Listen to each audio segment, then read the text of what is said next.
O Senhor esteja convosco. Ele está no meio de nós. Proclamação do Evangelho de Jesus Cristo segundo Marcos. Glória a vós, Senhor. Naquele tempo, Jesus se retirou para a beira do mar, junto com seus discípulos.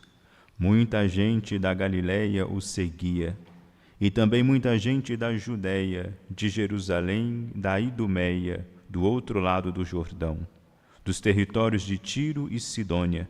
Foi até Jesus, porque tinham ouvido falar de tudo que ele fazia. Então Jesus pediu aos discípulos que lhe providenciassem uma barca por causa da multidão, para que não o comprimisse. Com efeito, Jesus tinha curado muitas pessoas, e todos os que sofriam de algum mal jogavam-se sobre ele para tocá-lo. Vendo Jesus, os espíritos maus caíam a seus pés, gritando: Tu és o Filho de Deus. Mas Jesus ordenava severamente para não dizerem quem ele era. Palavra da salvação. Glória a vós, Senhor. Caríssimos irmãos e irmãs, Nosso Senhor ainda continua, né, na sua pregação, na sua, vamos dizer, peregrinação ainda, né, sobre aquela região, pregando aquilo que ele veio pregar, a boa nova, a boa notícia, e afirmando, né, assinando a sua autoridade, ele cura, realiza tantos e tantos milagres.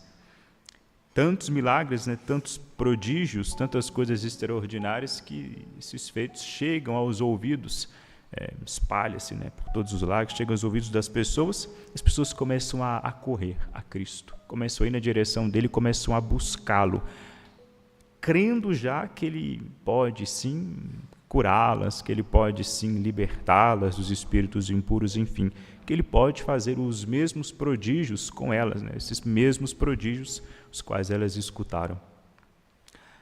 Isso é bem verdade, não é? Mas vejam como é que a coisa aqui funciona.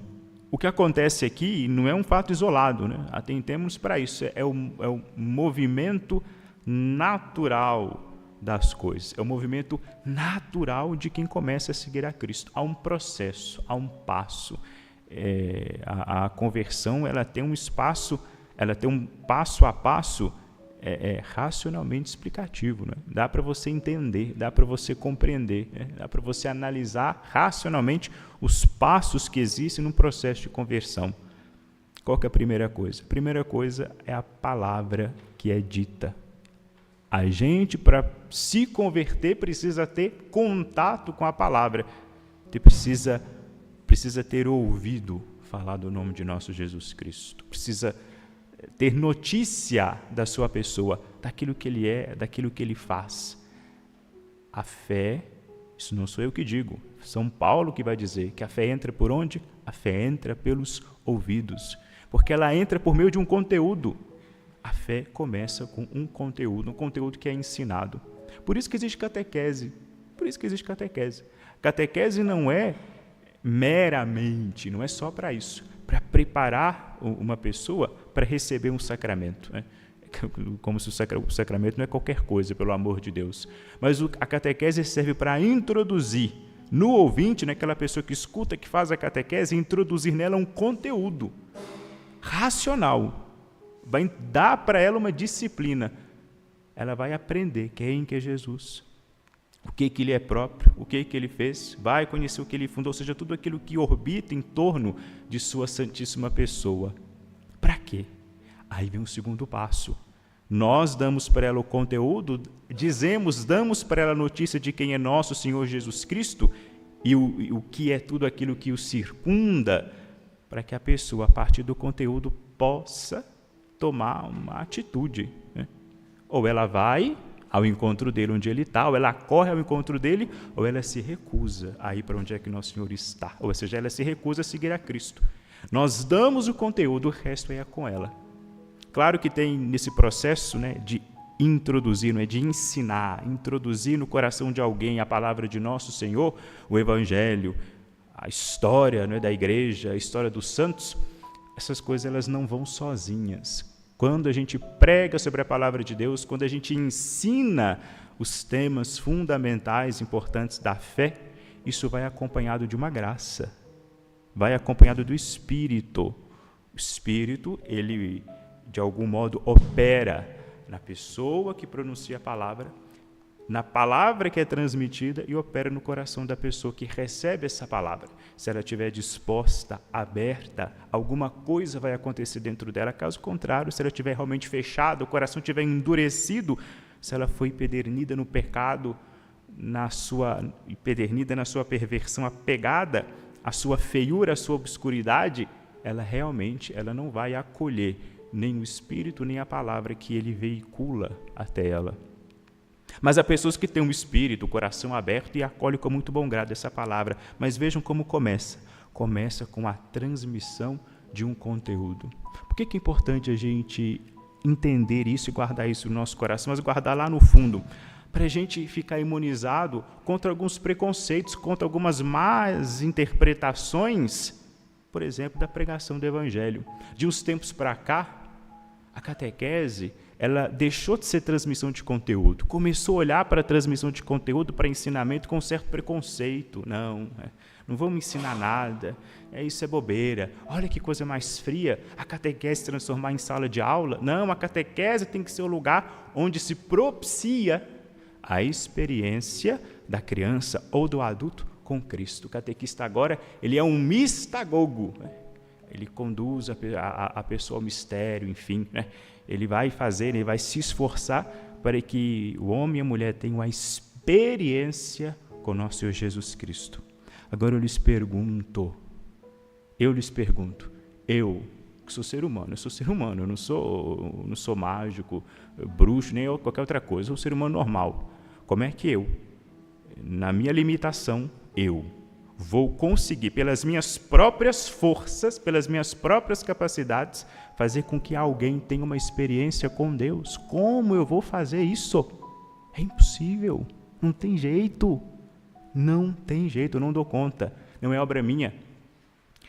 Tanto é que, eu já volto nisso, mas só para adiantar, na carta aos Hebreus, que nós ouvimos aqui na primeira leitura, ela vai dizer que é por meio de Cristo, ele é um intermédio, para que nós cheguemos a Deus. Ou seja, eu só chego a Deus porque eu passei por Cristo. Eu não sou nosso Jesus Cristo, eu não sou um Deus que se fez carne, não. Eu sou um homem que segue e escuta esse Deus que se fez carne, que quer viver a vida dele, quer ser conectado a ele, mas eu não sou ele. Eu não sou um homem-deus, eu sou apenas um homem. E eu preciso reconhecer a minha limitação diante das obras que são de Deus. E naquilo que é de Deus, eu tenho que me valer de quem? De Deus. A catequese virou isso. Qual que é o resultado? Ninguém mais está catequizado. Ninguém mais está. Quer propiciar uma experiência com Cristo, mas eu não falo quem que é Cristo. Eu não dou a conhecer quem que é Jesus Cristo. Se eu quero fazer com que alguém tenha experiência com alguma coisa, eu tenho que dar a conhecer esta coisa. Se eu não ensino, como é que o povo vai saber quem é Cristo? Se eles não conhecem Cristo, como é que vão fazer experiência com Ele? A catequese ela pode ser até um pouco pedante, dizendo a catequese bem dada. Pode ser pesada, densa, mas o que está fazendo essa catequese bem dada, densa, que dá um conteúdo? Ela está apresentando para ela um objeto e dando para ela a porção de escola. Olha, é isso aqui, Nosso Senhor é isto, a igreja é isto. Ou você crê ou você foge. Não tem essa historinha de ficar promovendo, isso não está promovendo nada, não está promovendo nem experiência nem encontro. Se eu pergunto hoje numa assembleia, eu não vou fazer isso aqui, claro que não. E não pensa que é crítica a vocês, não, em hipótese alguma. Às vezes aqui em umas celebrações, eu fiquei até um pouco conhecido porque eu puxei a orelha algumas vezes. Mas eu não faço isso, nem com ira, nem com raiva do povo, não. Eu faço isso com a maior misericórdia do mundo. Mas lá no fundo eu rezo, sim, para que seja feita justiça para com aqueles que tiveram que ensinar e não ensinaram. Do povo simples, que às vezes reza com o padre, que às vezes faz isso, faz aquilo, eu tenho a maior caridade, a maior paciência do mundo, porque não é culpa deles. Mas o que acontece? Ficamos vítimas de um mal. Eu também fui vítima de um mal. Fui vítima. A minha crisma foi péssima. Eu fiz crisma, ela valeu tanto, assim, foi tão boa, que depois que ela terminou, eu pensei, não valeu não, vou ter que ser crismado de novo. Tão ruim que foi. E isso não é mérito meu, não é só eu que passei por isso. Tantos outros passaram por isso. Eu saí, entrei para o seminário, eu não digo isso com vergonha, não. Eu entrei para o seminário sem saber os 10 mandamentos de cor. Fui confessar com o padre antigo. Aí o padre, antes de começar a confissão, ele foi e me perguntou assim, ele já me perguntou de cara, assim, contra qual mandamento você pecou? Eu falei, sei lá, não sei, não tenho nem ideia. Para vocês verem como é que as coisas, nós começamos a adotar muito, a abraçar muitas ideias, né? E a gente fica meio desencarnado da realidade. Vamos voltar para a realidade. Olha o que está falando aqui, olha do que o Evangelho fala. De um Jesus que ele foi tocado, um Jesus que se fez carne. A gente quer defender um Deus homem, uma humanidade de Cristo, porque é outra moda também, não é? Pegar a humanidade, a divindade de Cristo, o fato dele ser Deus, guardar no bolso e ficar só com o homem. Não, vamos falar só do homem, é um cara bacana, um cara gente boa, camarada, um grande professor e etc. Né? Vamos guardar que o fato que ele é Deus no bolso, porque ofende, não sei o quê, e guarda a divindade de Jesus no bolso. Mas quando a gente pega o Cristo e joga a divindade, começa a fazer esses malabarismos para tentar ficar só com o Cristo homem, a gente só fica com ideia.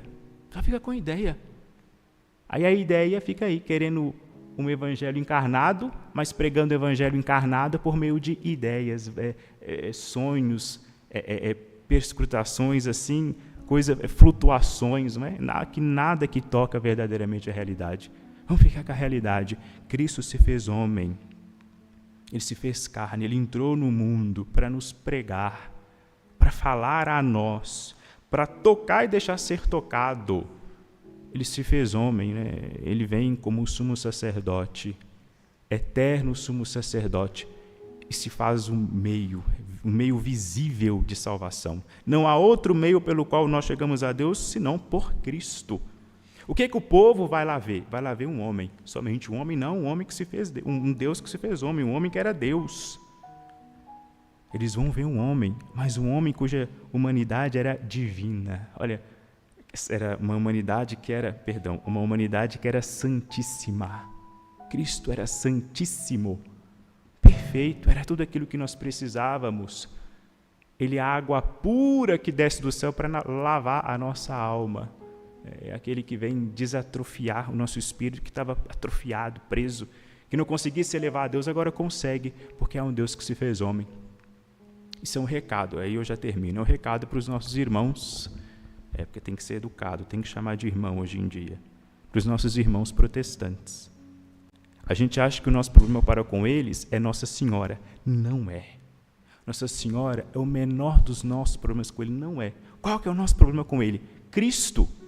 O Cristo que eles creem e pregam, pelo menos uma boa parte das denominações, são mais de 5.000, até a última vez que eu tinha visto 3.000, 5.000 denominações, é difícil. Mas a maioria delas diverge conosco na questão do Cristo. O Cristo que eles creem é o mesmo do nosso? Fica um ponto de interrogação aí. Por quê? Porque eles não creem na humanidade de nosso Senhor. Eles negligenciam a humanidade. Aí eu acabei de criticar os que pegam a humanidade e guardam a divindade no bolso. Eles fazem o contrário. Pegam a divindade e guardam a humanidade no bolso. Olha aqui. Vejam. Quem eles vão ver lá? Vão ver um homem. Que homem? Vão ver a humanidade de Cristo, um homem lá. Deus se fez um homem. Eles negligenciam a humanidade. Eles acham que eles podem comunicar diretamente com Deus. Não precisa de homem, não precisa de obra. Eu e Deus, já tá bom, já basta. Mas a primeira leitura aqui já vai nos dizer a carta aos Hebreus. Jesus é capaz de salvar para sempre aqueles que por seu intermédio se aproximam de Deus. Por seu intermédio. Quem diz que chega perto de Deus, por ele mesmo, ignore isso daqui. Não, você não chega perto de Deus por você mesmo. Você aproxima de Deus por intermédio de Cristo. Ora, e Cristo é Deus. Como assim? Que frase louca é essa? O que está querendo dizer? Está falando da humanidade dele. Está falando da humanidade de Jesus. Você só chega próximo do céu, você só se é aproximado de Deus se você crer na humanidade salvífica de Cristo. crê que por meio daquela humanidade nós somos salvos. Creio que a partir do momento que ele se faz homem e ele, enquanto homem pregado na cruz, a minha humanidade foi lavada. Que aquela carne tão frágil quanto a minha, porque padeceu, morreu, foi capaz de me salvar. Se quem crê nisso se aproxima de Deus. Quem diz aqui que eu e Deus eu converso diretamente com Deus está totalmente errado. E não estou nem falando de santo, de Nossa Senhora, estou falando do próprio Cristo, da própria humanidade, Nosso Senhor que veio para servir de intermédio. Nós só conseguimos o que nós alcançamos, nós só merecemos aquilo que merecemos, nós só temos a promessa da vida eterna porque Deus se fez homem. E enquanto homem, realizou as obras de Deus. E é nele que nós nos agarramos, é por meio dele que nós nos salvamos, é ele que nós admiramos, é ele que nós pregamos, é ele que nós ensinamos. Quando a gente ensina sobre a igreja, a gente ensina sobre Cristo, que continua a sua obra no meio do mundo. A igreja continua a realizar as obras de Cristo na história. Quando a gente ensina sobre um santo, fala de Cristo, porque a vida de um santo é a continuação do Evangelho. O Evangelho vivido na vida de alguém, um irmão nosso. Quando a gente dá a catequese, quando a gente ensina, a gente fala de Cristo, que por nós nasceu, viveu, pregou, realizou todos esses milagres aqui, morreu e ressuscitou. É esse Cristo que nós cremos, esse Cristo que nós vamos comungar aqui agora no altar. Creamos no Cristo, creamos na sua santíssima humanidade, na sua perfeitíssima divindade. Nos apeguemos a Ele, né? Permitamos que Ele, a sua palavra, constantemente, diariamente, chegue aos nossos ouvidos. Deixamos que o nosso coração seja provocado pelo Espírito, pela graça que sempre vem acompanhada com a palavra. E quando nos parecer difícil, rezemos, peçamos, né? Sejamos insistentes com Deus, com nosso Senhor. Venha, Senhor, sobre mim o seu Espírito. Venha, Senhor, sobre mim a sua graça. Venha, Senhor, sobre mim o dom da fé. Glória ao Pai, ao Filho e ao Espírito Santo. Como era no princípio, agora e